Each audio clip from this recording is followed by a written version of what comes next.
An openly transgender Jeopardy champion named Amy Schneider is actually planning to use her public platform to testify in the Ohio state legislature against a bill that would prohibit transgender youth from receiving any sort of gender affirming care. So now here's her statement. Hi, so I have lots to say about tonight's game, but unfortunately, a bigger priority has intervened. A childhood friend told me about Ohio SB 454, which would have devastating consequences for trans kids. And I'm flying to Columbus during the morning, in the morning, to do what I can to fight it. Schneider said, who won $1.3 million during her record setting 40-game streak on Jeopardy. Damn. You gotta be pretty smart. Anyway, she says, I'd rather be writing about Jeopardy, but if this bill passes, trans children in Ohio will be denied gender-affirming medical care, and that is terrifying. So please, if you want more Jeopardy content from me, ask your elected officials to just leave trans people alone. We figured it out. We figured out what the trans agenda is. It's for people to leave them alone. Nefarious. Totally nefarious. That's the trans agenda. But okay, so let me get to the bill in Ohio. So first, there's a lot of confusion surrounding just transgender issues in general. Some of it's intentional, obviously, around gender-affirming care for trans youth, right?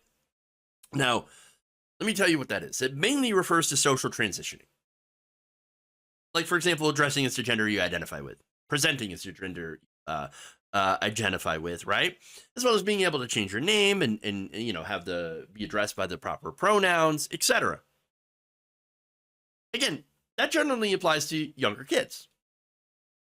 For teens, well, there are drugs that delay puberty. There's hormone therapy, which can begin generally around the age of 14. There are certain surgeries that can be done around the age of 15 to 17.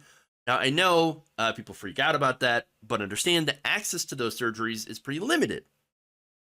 How so? Well, according to the World Professional Association on Transgender Health, a lot of the different factors are involved in the access to those surgeries and treatments to ensure that teenagers do not make the wrong decision for them.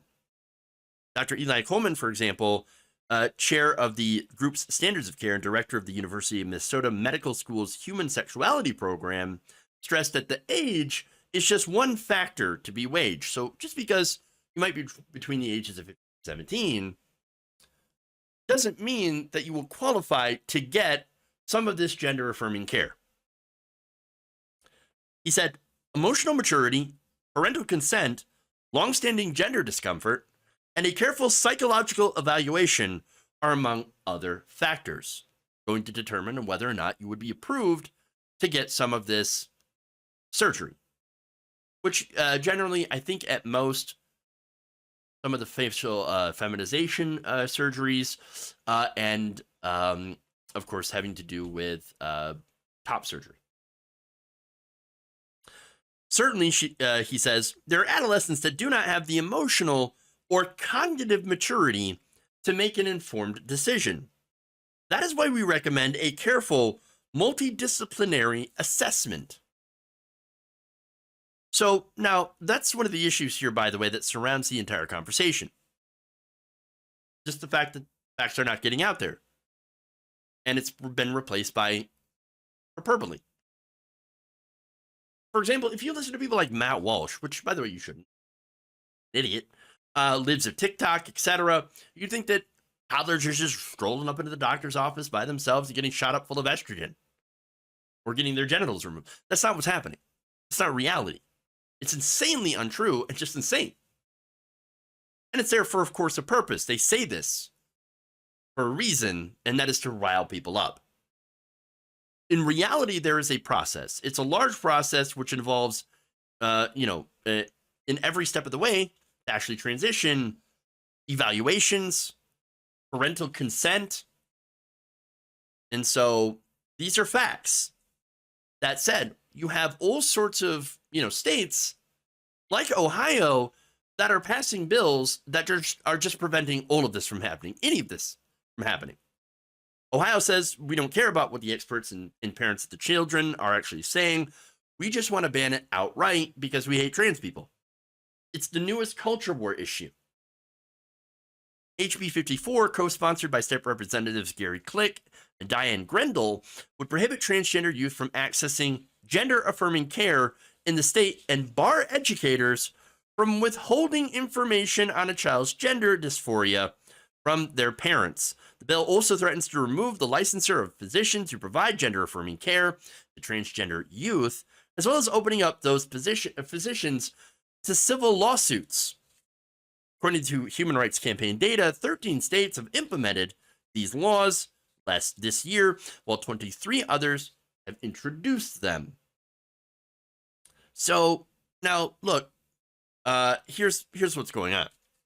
The kids' parents are helping these kids and giving consent to allow these children to express their preferred gender and to move to transition when they're able to meet that criteria. What these unnecessary bills do is, for one, they take away the choice of parents and criminalize them. That's it. They criminalize supportive parents and take away the choices.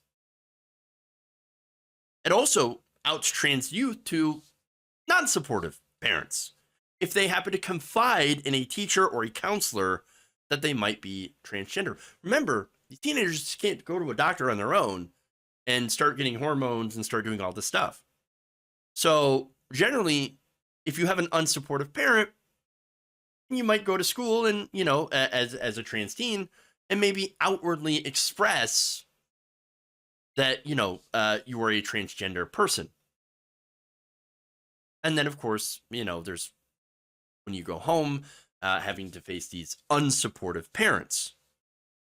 Well, what they want to do, again, in Ohio, is to be like, no, we're gonna out you to your parents, who will likely, in many cases we've seen, punish them, ostracize them, mock them, send them to, whatever church reparative therapies that they can come up with, which ultimately end up doing far more harm. And that's if just this teen decides to confide in an adult that, hey, I'm feeling down because I think I might be a transgender person. I think I, might not match, my gender, my given sex. Now, counselors, what are they supposed to do? They're supposed to counsel people, supposed to help people feel better, right? Well, apparently in Ohio, you're not allowed to do that. Not allowed to help kids.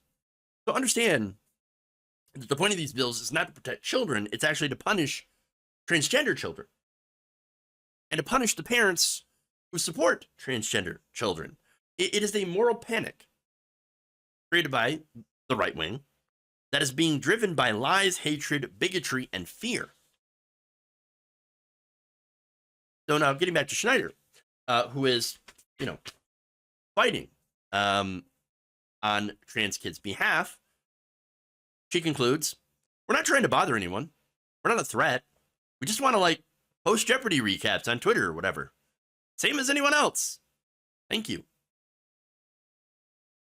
Again, there you go. You want to know what the trans agenda is? It's post Jeopardy recaps. And just, live like a normal person. I mean, again, two sides, right? You have a group of people, one of which just wants to be left alone and to live their lives. And there's another group that is hell-bent on destroying them just for that. Forcing them back into the proverbial closet, and in many cases, much worse. When again, trans people have no negative impact on their lives at all, on anyone else's lives. It's ridiculous. And it's incredibly harmful. Now, look, I'm glad Schneider, who, by the way, she is now a millionaire. She is, she's speaking out and she is defending the trans community, which is way more than you could say for people like, I don't know, Caitlyn Jenner, for example, who, only comes out to defend the right wing that despises her, by the way. So, but hey, Caitlyn Jenner does this because all Caitlyn Jenner cares about is her tax cuts.